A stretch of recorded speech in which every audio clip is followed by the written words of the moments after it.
Менің аппа ханамау. Осындай атаумен Сырым ауданының орталығы Жымпит ауылында жастарын Нұртілеу Болаттың ән кеші өткізілді. Шара мейірімді көктем қайырымдылық жобасы аясында қолға алынды. Нұртілеу Болат өңірімізге танымал жас әншілердің бірі. Оның оралымсың менің, қарындас, еркем, менің аппа ханамау сияқты әндерін әсіресе жастар жағы сүйіп тыңдайды. Кешегі кеште әншінің мейірімді Алла атты су жаңа әнінің тұсауы кесілді.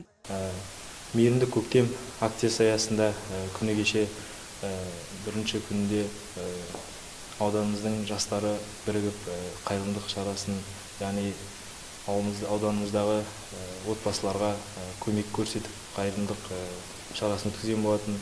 Сол шара мінекей жалғастырып жатырған жайымыз бар. Ән кешінде Нұртілеуден бөлек сахнадағы әріптестері Беке Қанатов, Гүлсезім Қуанышқалиева, Мерей Амангелдиев сынды әншілермен қатар Жымпиты халық театрының әртістері, үлгілі Аружан би ансамблінің бишілері өнер көрсетті.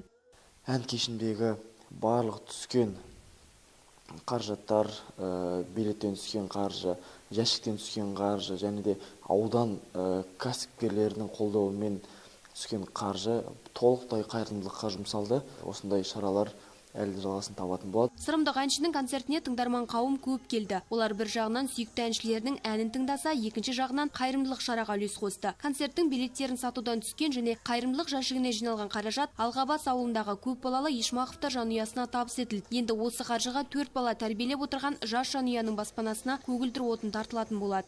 Назерке Тоғжан, Дәурен Қажахметов, Айдос Қисымов, Ақжайық арнасы.